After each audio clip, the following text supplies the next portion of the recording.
I got it for you, girl. I got it for you.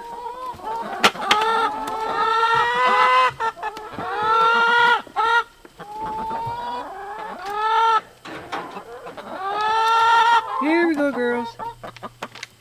Here we go. Come on, girls. Come on, girls.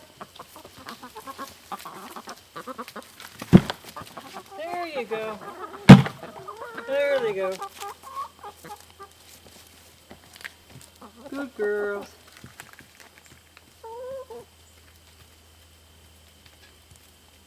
Good girls.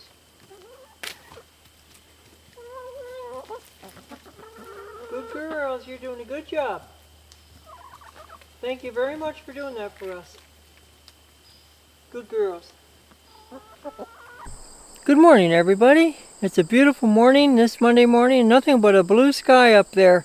It's going to probably get up to about 72 degrees. We actually lit the wood stove this morning. It just feels so good, but we're going to let it go out now. At around, I don't know, 12:30 or so, we're going to head out. We have an appointment to have the car looked at. It's basically running okay, but there's one little thing I want the guy to look at, so we'll do that today. And so I have a short work session today. I've been working on potato harvesting because we have that one batch of firewood all split and put away, except for a little pile that we've been using in the wood stove. So yeah, we did that, and I'll show you what we got from the first row of firewood. So yesterday I harvested this entire 66-foot row of Elba potatoes. It's our storage potato, and I did a whole row in a couple of hours, and it worked out pretty good. I am semi happy with with our harvest. We'll see how the other two rows go. Supposedly potatoes are a nightshade, and so they should be able to do somewhat okay here in the partial shade. But that might be part of our problem, that we don't get as many potatoes as many people think we should. Anyway, so I've also harvested part of this row, and let's see. The next time I work on potatoes, I'll finish that row. Then after the second row, I'll do this row, which has pretty much succumbed to the weeds, as you can see. And that's one of the reasons why I have to get them out, because I'll just lose the foliage of the potatoes in the weeds, and I won't be able to tell where they are. So anyway, that'll be the third and last row. This is our potato harvest from the first row.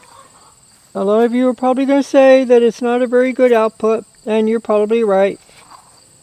So Danielle and I have to talk about it over the winter. What do we want to do? I think I'd still like to plant this storage potato. Maybe not the mid-season potato. I think maybe we'll buy a 50-pound bag of mid-season potatoes from the farm, and maybe we'll grow some Larotte French fingerling potatoes, maybe 5 or 10 pounds of those, seed potato, for next year. Now right now, I just uncovered these, and I have to let them dry off. They're almost dry, but they're a little bit damp from the overnight. I just have to let them dry up a little bit before I can put them away. But after they're dry, we'll put them on the wheelbarrow, and I'll show you how I put them in the root cellar in case you missed it. This is red sales lettuce. We have a few of these growing. One of our kind listeners and viewers sent us some red sales seed, and so we planted half the pack, and we're very happy with how they look. These carrots are a variety called Jaune du Daube, and it looks like I'm right in the way with my shadow, but we grew seed for this variety this year, and we're going to see how they work out. It's a French heirloom.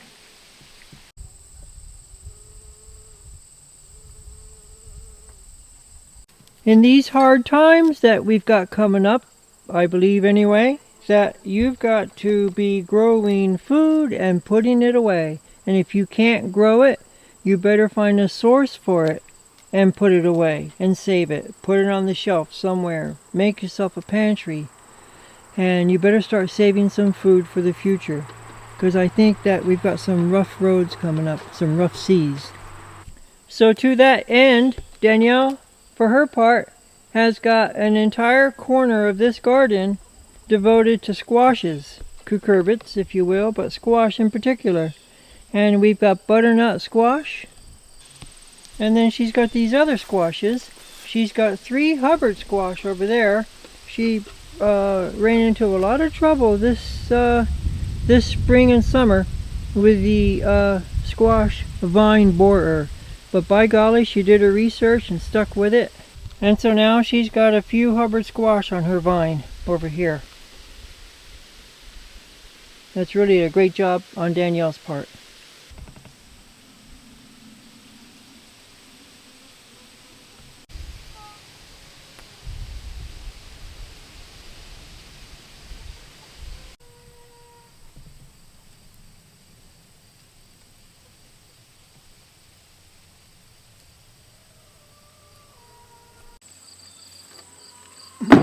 Our potatoes are dry enough now. We can load up our pails and buckets and put them into storage. They want to be dry. That's the first thing about potatoes. They have to be dry. You don't want them to be damp.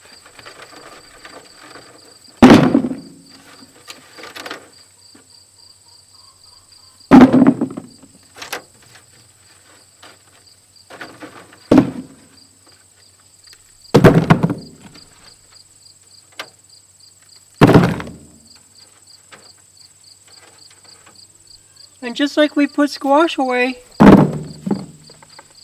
for storage, we also put these potatoes away for storage. We already put a lot of onions away for storage. Soon we're going to be putting carrots away for storage. Danielle is right now in the kitchen canning tomatoes for storage. That's what it's all about. We got some rough seas coming up, I'm afraid. I'm not sure what form it's going to take, so I won't speak to that. Well, I have some suspicions. But that's not what the channel's about. The channel is about being ready, being prepared, and weathering the storm.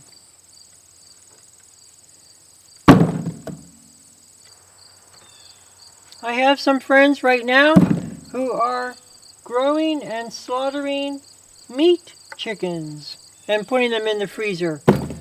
That's getting it done. That's what you want to do. That's the same thing as putting these potatoes away and the onions away. They're putting meat birds away. That's a good job. That's what you want to be doing.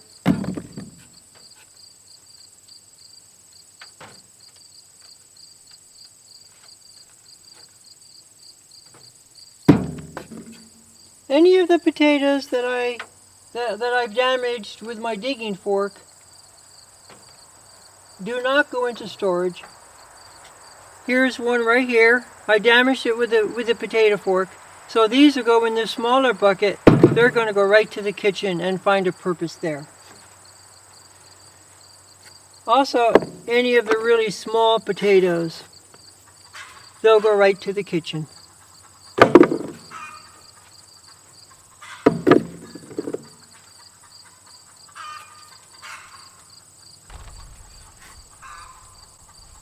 I don't know if you can hear the chickens over there, but we've had chickens for a long time, and when they make that type of a chorus, I think they detect, or they may detect, some sort of danger, maybe in the woods. So I'm looking at Emma. Emma's looking at the chickens. She's wondering what the cackling's about. I'm going to see if Emma picks up any kind of a danger also. But they just think something is dangerous, and they're alerting. They might even be trying to scare the danger away with their noise. The other chickens, though, the older chickens, are not making any noise. So, oh, they're calming down now.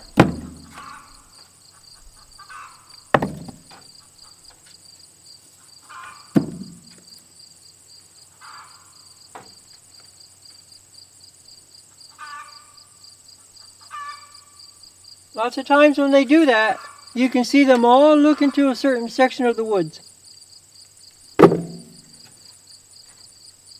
So I'll often go over there and I'll look in the direction that they're looking in. I never see anything though. Never see anything. Oh, sometimes I'll see a squirrel in the woods making noise.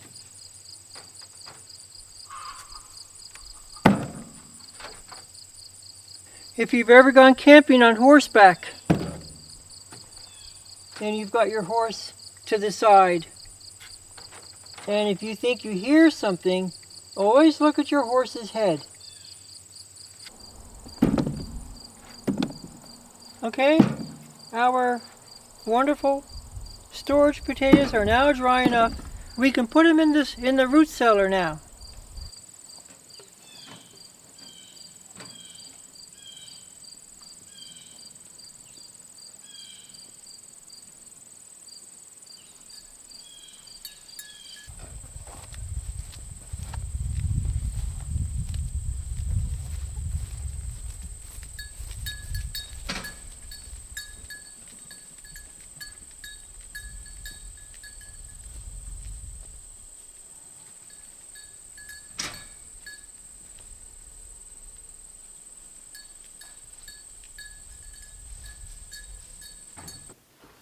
Okay, here's the last of our potatoes, on this tranche anyway. Okay, here we are in the root cellar at the potato storage area. We're just going to put a little bit of hay in the bottom, and then we're going to put the potatoes in there, but we don't want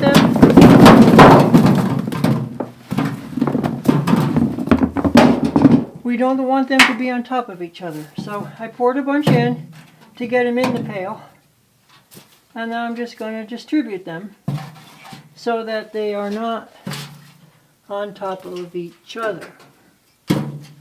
So that's what I'm doing here, and that's almost a layer.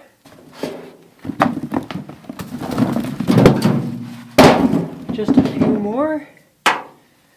I'm going to do this video as if you had not seen the other potato storage video. So for those of you who saw that, I apologize. But there are probably some people who are new to the channel. So there's a nice layer of potatoes. See if I can get a close-up of that.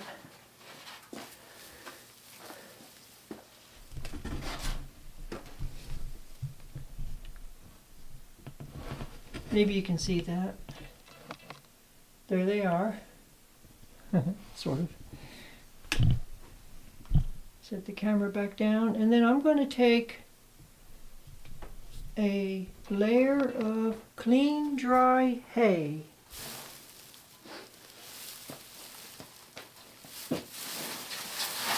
And distribute that over this layer of potatoes. It doesn't take much.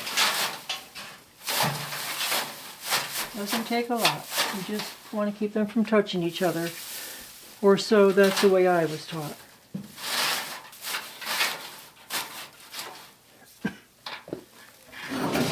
So we're ready for another layer of potatoes.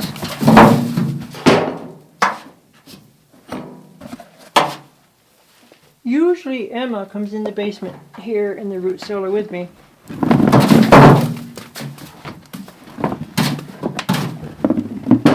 But when I'm working with human food, it's sometimes difficult with her because she wants to eat the food, or she'd be eating the hay. Now she's correct, it is her hay that I'm using, but I have to use it for this.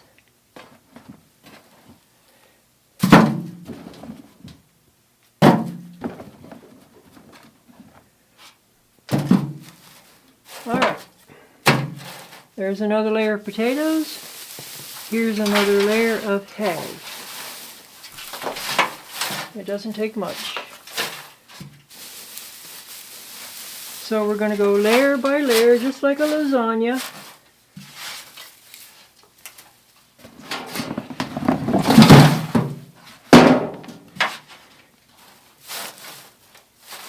Usually we grow enough potatoes to fill these 2 garbage cans almost to the top.